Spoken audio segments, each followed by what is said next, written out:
post 9/11, there was a real fear, and there's been reporting in the New York Times as well, that these nuclear weapons that Pakistan possessed could fall into the hands of terrorists that were, it seemed as if they were overrunning the country, because Pervez Musharraf was running the show at the time. He was deeply unpopular at the time, and the Americans essentially were propping him up. So I know that this was towards the end, I guess, of your career, but did you ever pick up the sense that, the Americans had a contingency plan in case those nuclear weapons fell in the wrong hands? I'm pretty convinced they did. One of my best friends, Rolf Moat Larson, was head of the CIA's Counterterrorist Center's Weapons of Mass Destruction Department. And Director George Tenet, CIA Director George Tenet, knew that Rolf and I were close friends, best friends.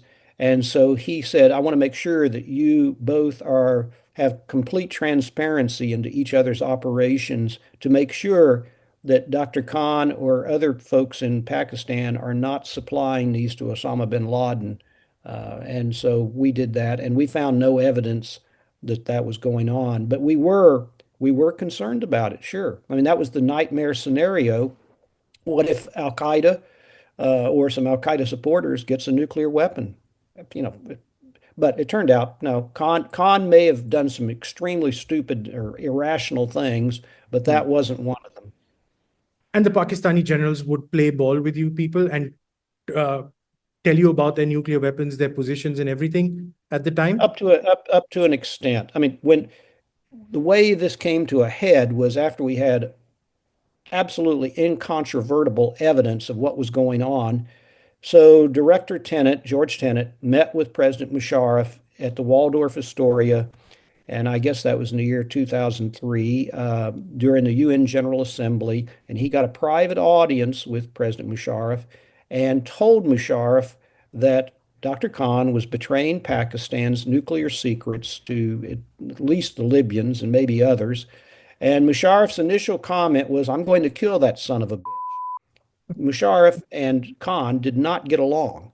And in fact, Musharraf perceived Khan as a potential rival because, as I said earlier in the program, Khan was incredibly popular among the Pakistani people.